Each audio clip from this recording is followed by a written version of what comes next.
Hi, good afternoon, everyone. Welcome to this webinar on confidently presenting your qualitative results chapter. My name is Rachel. I'm a senior qualitative research mentor here at Statistics Solutions. We are a full service dissertation consulting and editing company. So we are here to assist doctoral students, probably like yourselves, really with any stage of the dissertation process from the very beginning. If you're having any trouble with topic development, all the way through to the end, we can help you get your dissertation defense together and everything in between. We have a staff of qualitative mentors, quantitative mentors, research mentors for chapters like your literature review. So we really do everything. And I also encourage you to take a look at our website for some other really great free resources as well. We have a blog with topics related to everything you can think of in your dissertation. I am also joined today by Isades, who will be behind the scenes during the webinar, just in case anything sort of tech-wise happens. She'll be here to help me out. And she'll also be able to field any questions that come in related to what we do here at Statistics Solutions during the webinar. So if there are webinar content related questions that you have, please go ahead and put them into the question and answer box, and I will get to those at the end of today's webinar. But again, like I said, Isades is here to help field any questions about sort of the what we do at Statistics Solutions. The other thing that I encourage you to do is using this link. We have a self-scheduling link. And so you can go to the website and schedule yourself for a free consultation. And this is our chance to get to know you and your research a little bit better and your own dissertation needs. And again, that's a complimentary consultation, so we can figure out how best we can help and support you through the dissertation process.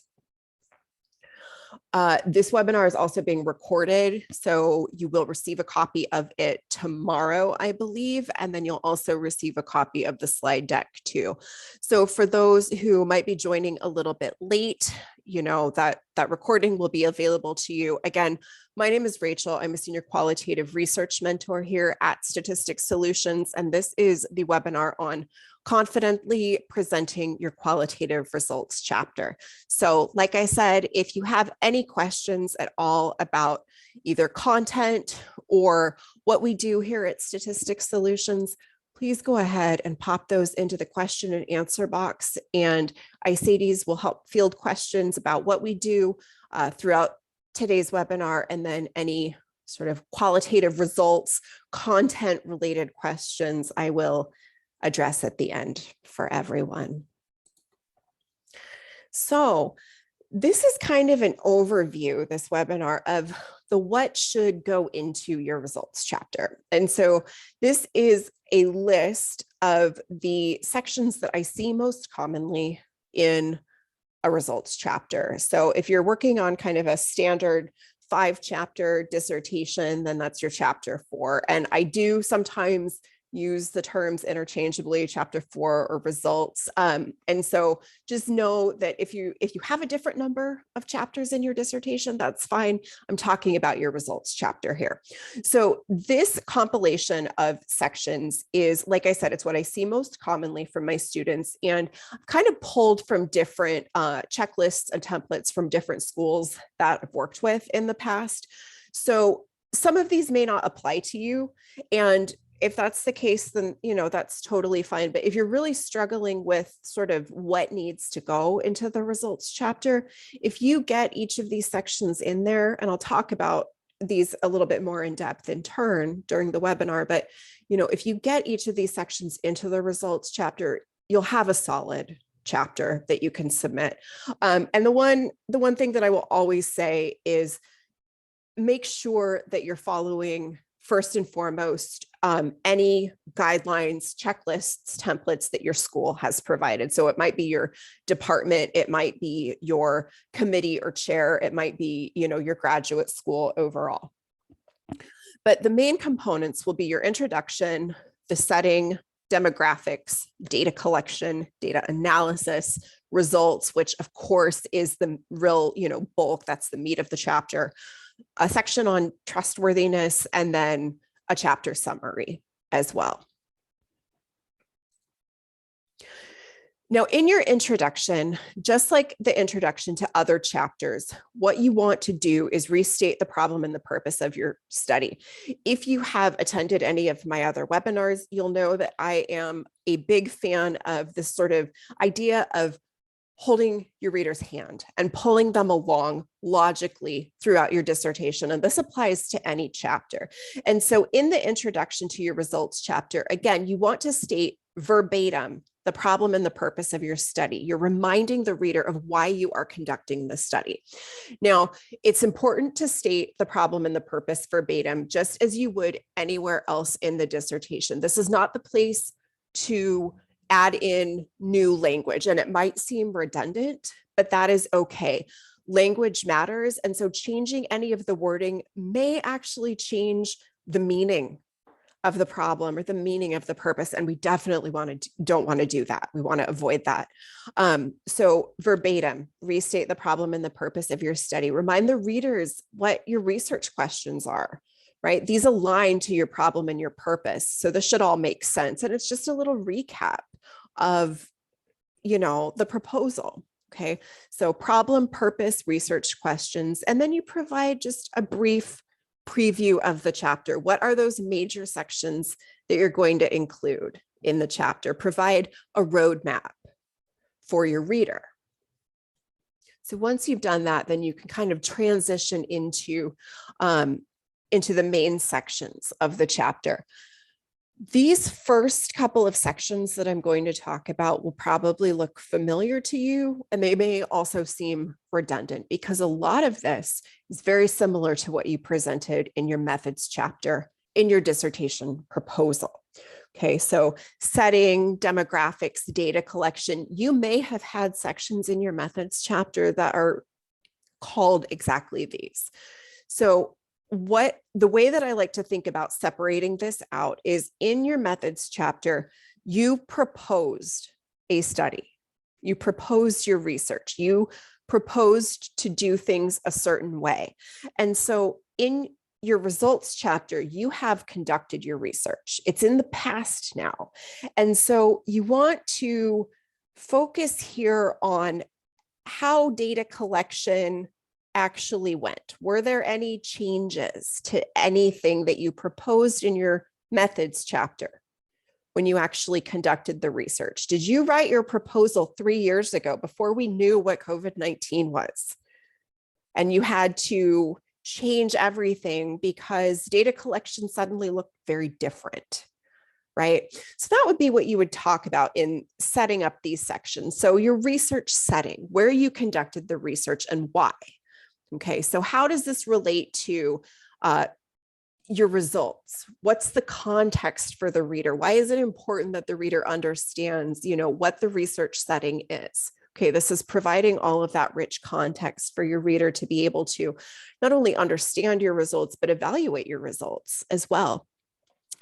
Any conditions that influenced your research, like, for example, perhaps you found yourself collecting data via Zoom or some other, tech tool because all of a sudden, we had a global pandemic. Any conditions that influenced your participants, really, again, anything that may have impacted the interpretation of your results. That's what you want to talk about here. So this is sort of the reality of what happened, whereas your methods chapter, you were setting up the expectation for what was going to happen. Okay. Demographic information as well. So a lot of times this can be really nicely presented in a table, but anytime you use the visual tool to display anything related to results or anything in your dissertation, you want to talk about it in the narrative as well. So demographics, you want to think about what are the key demographics of my sample that my reader needs to know to understand this study. Okay, so is gender important? Is age important? Maybe it's a workplace study, and so it's important that your readers understand how long participants had been at a particular job. Okay, so those characteristics that are relevant to the study. Sometimes it might make sense to draft kind of a participant profile for each participant. And I can't tell you if it's appropriate or not for your own study, but sometimes, it does make a lot of sense. And if this is the case, then it's just a matter of maintaining confidentiality. So providing enough context, but not so much that the identity of your participant could be figured out by someone reading your dissertation. With the data collection section, again, this is where you describe how you collected data. So it might differ from how you proposed to collect data. So how many participants did you collect data from? What was the location where you collected data? What was the frequency of the data collection? How did you record data? Again, kind of highlighting the variation from the plan that you presented in your methods chapter, or anything unusual that happened. Okay, like I said, this can look, especially right now, very different from what you may have proposed in your methods chapter. And this is where you describe all of that, how things changed. But again, as you describe data collection, you do want to kind of move step by step in a logical order so that it makes sense to the reader and you're pulling them along. The section on data analysis, and this is one where, like I said, you really want to follow what your school or what your department says in terms of what to present, because this is the specific section that I see varies from student to student and school to school. So there are a lot of schools where the data analysis section, which in this case means how you analyzed your data, how you applied your plan for data analysis to your specific data. I often see it in the results chapter, but there are some schools that say, don't include it in the results chapter. It only goes in the methods chapter. So you definitely want to, clarify with your school or department that. But if you have drafted a data analysis plan in your methods chapter, this is where you talk about how you have applied that plan specifically to your data. And so again, you want to talk in the narrative step by step, moving through, okay, how did you code your data? How did you create categories from those codes? What does that look like? How do you boil down this large amount of textual data into, these patterns or themes that are common amongst participants? So you want to define the codes and the categories that you identified in data analysis or that you generated in data analysis, and any connections between those. This is also where you talk about how you handled any discrepant cases, or sometimes you hear negative cases. And these are instances where maybe a participant doesn't fit the pattern that's emerging in your data analysis. And so how do you handle that then when it comes to the analysis and the presentation of results? And so this is where you would talk about that as well.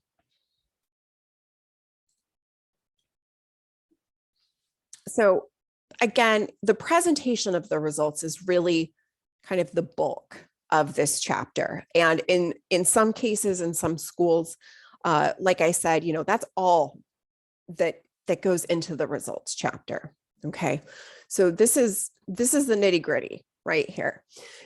And you can organize your results in different ways. And, again, it's not sort of something I can tell you, you should do it this way or you should not do it this way, because it all has to make sense in the context of your research.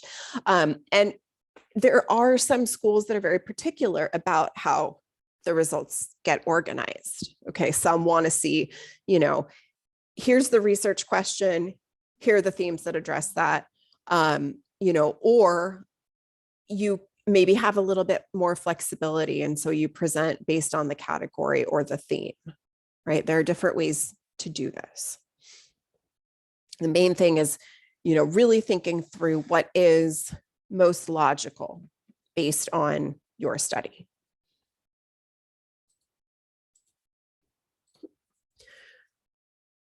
So when you present your data, when you present your results, because we are talking about qualitative studies here, this is most often in narrative form.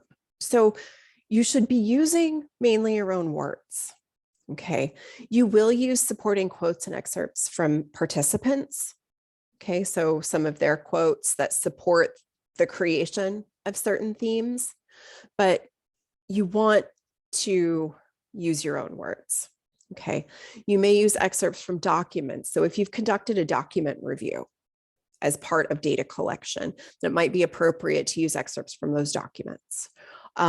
Photographs, if you've conducted observations from data collection, and so photographs or something like that are important, then you can use those as well. But all of this should be supporting your own work, your own writing about the results. I have here discuss data and interpret if appropriate. So the interpretation piece is generally left a bit more to the discussion chapter. Okay, so the chapter that usually follows the results chapter, the chapter 5. But there are some qualitative research designs that require a little bit more in-depth in the interpretation. And I'm thinking specifically about phenomenological designs and interpretative phenomenological designs, where there are these different levels of interpretation of the results. And so that comes into play in the results chapter. So you don't just present the results and describe them, but there are a couple of levels of interpretation as well. And so, again, that is something that if it's part of your research design, then that would be appropriate to include in your results section. Again, I come back to the idea of it should be logical and clear to the reader, right? So maybe your themes kind of build on each other. And so you might want to organize them in that way. So you're pulling the reader along. You have to make sure that everything makes sense for the reader. Coming back to this idea of discrepant cases or negative cases, as I said before, these are those instances in the results in your data where something seems to disconfirm any major findings or any major patterns that you have. So let's say that you have 12 participants and 11 participants have had a really good experience with, maybe whatever the phenomenon is that you're studying. And the 12th person had a really negative experience. Okay, we have to factor that in. It's not something that we just toss aside. So it's important to understand that because it illustrates variation of the experience. It can provide alternate explanations, possibilities of the experience. And so generally, I would say, you discuss that in the context of the category. So if you're presenting themes and sub-themes, if the difference occurs at a sub-theme level, for example, then that is where you would talk about that discrepant case. Okay, but it is important to consider these because it does tell us something new, even if it doesn't fit into the larger patterns.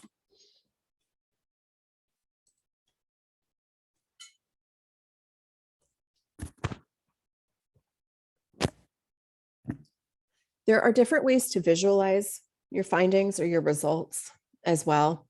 And as I said before, it's important when you use these, when you include them anywhere in your dissertation, anytime you're using a table or a figure, or maybe you have a map or a drawing, you want to describe them in the text too. There should be no surprises for the reader as they're reading. You don't want them to flip to a page and see a random table and they have to decipher it, figure out what it is, because there's no context for it in the narrative itself.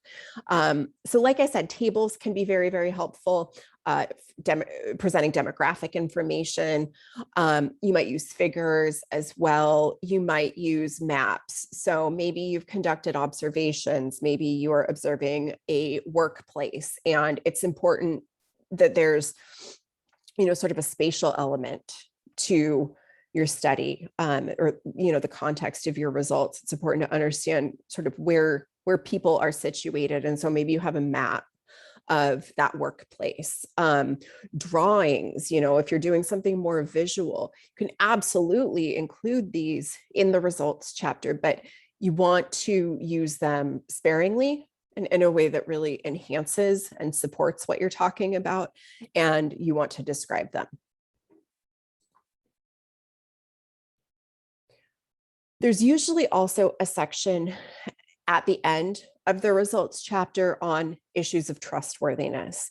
And, going back to sections that are often included in the methods chapter, this is one of those sections. Okay, so you likely had a section in your methods chapter where you talked about how you would establish trustworthiness and these 4 tenets of trustworthiness. So credibility, transferability, dependability, confirmability. And all of them are important. And so again, this is a section where you sort of describe how, now that you've conducted the research, how you establish these. So differing from the methods chapter, and that in the methods, it was the how you plan to, and in this section, it's what you actually did. And I realized that this reads a little bit like, these are mutually exclusive. So for example, that member checking is only good for establishing confirmability, but know that, triangulation, member checking, audit trail, these can all be appropriate for any of these tenets of trustworthiness. So again, just think, how did this differ from what you proposed to do in your methods chapter?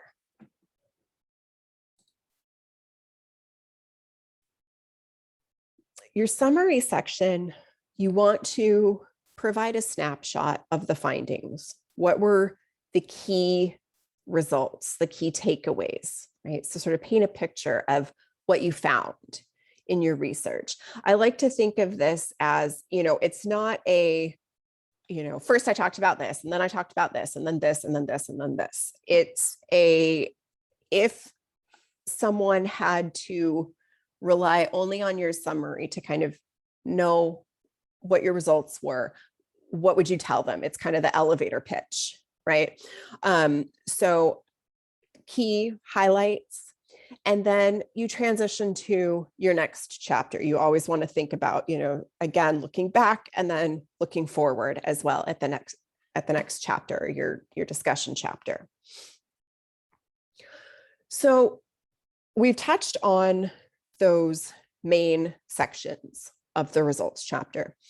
And like I said, you really want to make sure that you're following whatever your school or your department has in the way of a checklist or template. But if you include all of these sections, you should be really well set up to confidently present your qualitative results. But I imagine that some of you are not here because you are having trouble with what sections need to go in to the chapter. There's this larger sort of existential question of where do I start with the results chapter? And I know that because I've experienced it. I was there. It took me a really long time to get started on my results chapter when I was working on my own dissertation. It's a different chapter than what you have written before. And I think that's what makes this challenging in some ways. Okay, by the time we approach our results chapter, we have collected data, but it may have been years since you wrote your proposal. Okay, I can't see any hands going up, but this was certainly the case for me. There was a very long gap because of the nature of my research and my data collection that took an extended period of time. There was a very long gap between when I was writing regularly for my dissertation proposal and writing the results. Okay, and writing and researching for a literature review, for example, is really different from writing our own results. Okay, so being out of the habit, kind of generally speaking, when it comes to writing, could make this feel really overwhelming, I think. So this larger, like I said, existential question of where do I start? First of all, you don't have to start at the beginning. Okay, you are the boss of you. And you can start wherever feels comfortable in the results chapter. Okay, so for some of you, that might be the introduction. Okay, for some of you, you may like to establish where you're going with the results chapter and kind of use the introduction to organize what you will be drafting in the rest of the chapter. Okay, and if that's the case, great, go with that. Okay, you have to work how you work, right? You have to be smart and strategic about this. For some of you, writing the introduction before you've written the results might be a little bit more challenging. Okay, this was the case for me. You know, I learned how I worked the best. And so I learned how to go with that. So writing the introduction didn't feel right to me. So I started drafting my results and then I came back to the introduction by the, you know, when I was done with the results. Okay, so start wherever makes sense for you. If you're feeling really overwhelmed, start small. Okay, if you need to go for the low-hanging fruit, absolutely go for that. This is what I call like TV work. It's the work that, you know, if you've got your show on in the background and you need to get something done, but it doesn't take up a lot of like brain power, maybe you make that table that presents your participant demographics.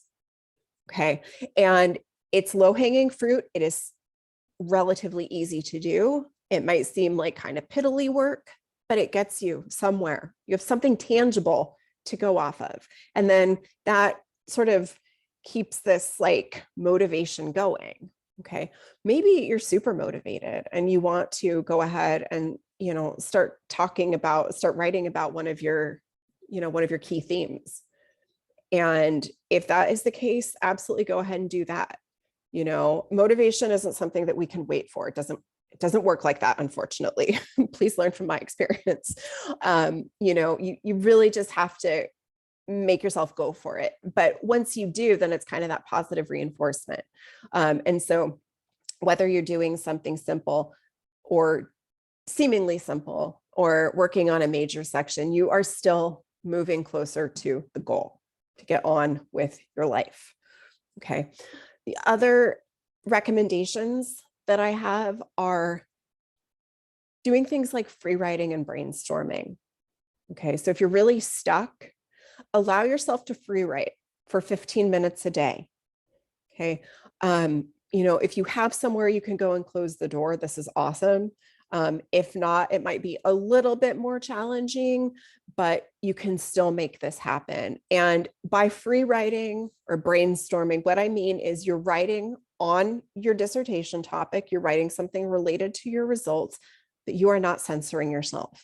And I know that this is hard because we want perfection the first time it goes down on the page, right? But in this case, you don't care about spelling or grammar or anything like that. You are getting words on paper and it might be garbage and it might be awesome. Or there might be one sentence in there that you can pull out and, you know, maybe that's kind of the key that you decide to use as a jumping off point for writing something much larger in your results chapter. You know, there might be those like golden nuggets in there.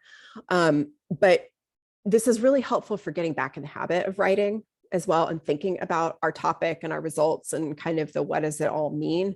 So if you're really stuck, like I said, I think this can be really helpful.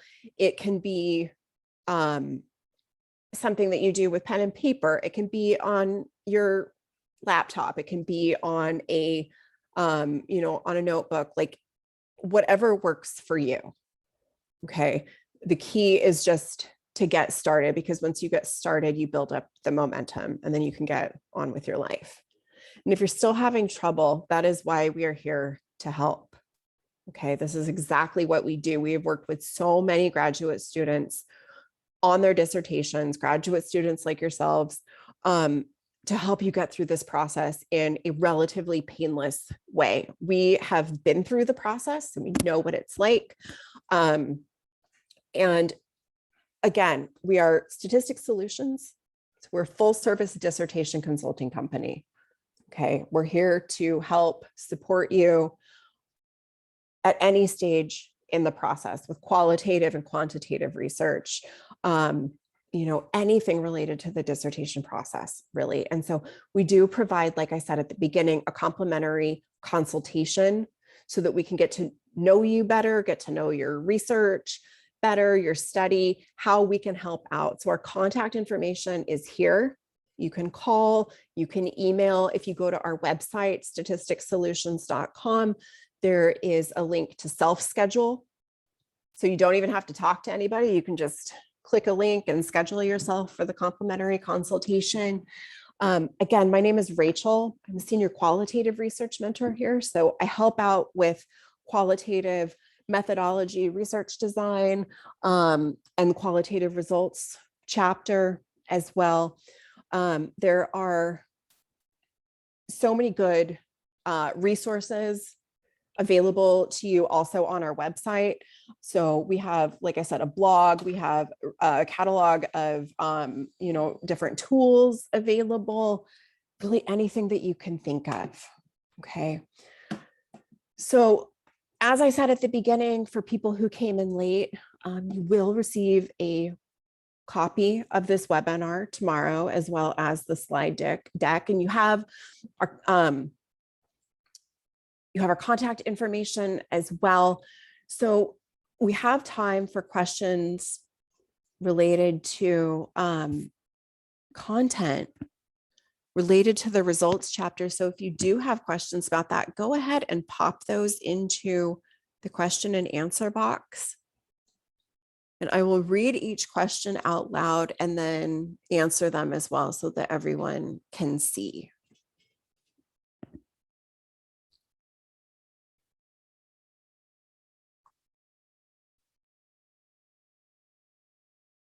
I don't see any coming in yet into the question and answer box, but I'll take them and read them in order as they come in.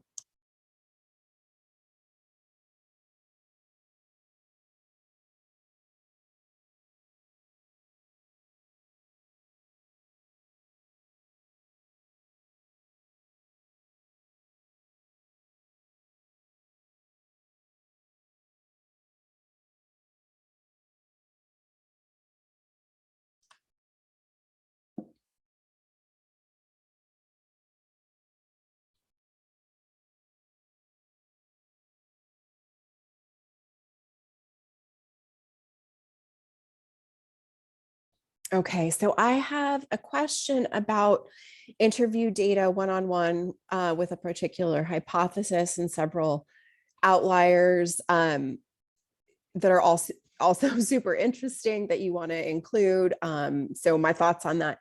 Yes. So that's, the outliers is sort of the quantitative terminology. So that's exactly what I'm talking about with discrepant cases or negative cases. So again, those situations where, they kind of don't fit the pattern, and you do want to include those in the results chapter. I think it's important to highlight that there is variation when we see that it exists. So if there is sort of an overarching pattern that you're seeing emerging when you're analyzing your data and you're going to report that, it's really it is important to show the variation because it's, it can point to possible, possibilities for future research. Yeah, so I definitely would include that. Not just because it's interesting, because it does have a purpose as well, I guess is what I'm saying. It's a good question.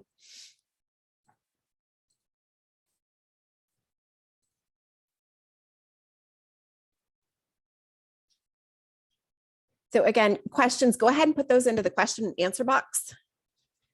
You don't see any more coming in yet.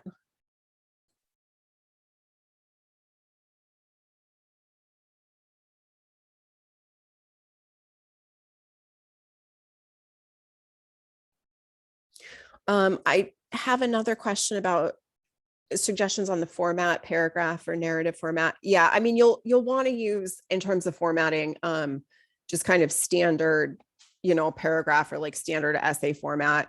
I think it can help to think of setting this up in sort of essay format for each section, so like maybe a little kind of introduction to the section, and then including the content and a little recap before you move on to the next section. Again, I think of it not only in terms of holding the reader's hand, but the looking back at what you've just talked about and then looking forward at what's to come as well.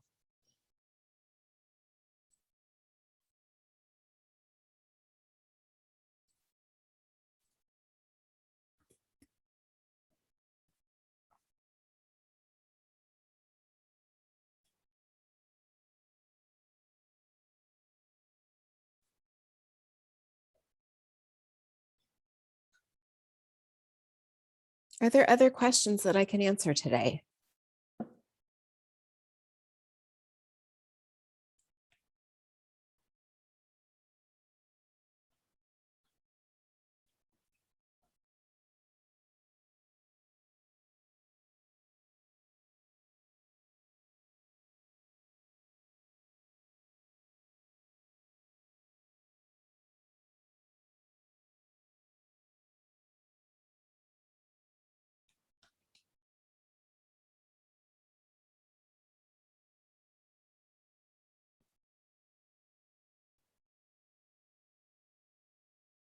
Again, as I said, if you have questions, pop them into the question and answer box. I'm not seeing anything else coming in.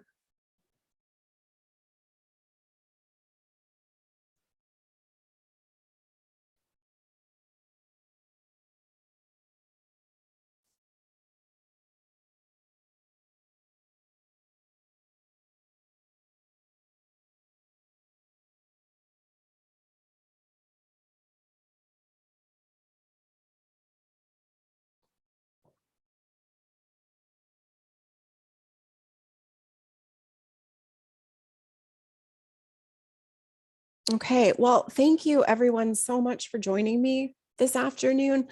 If you check out our website, you will also see that there are a lot of other webinars available to you. We have quantitative webinars, we have webinars on the discussion chapter, the literature review chapter, all of that. And you can get yourself signed up for those webinars through our website as well. So again, thanks for joining me.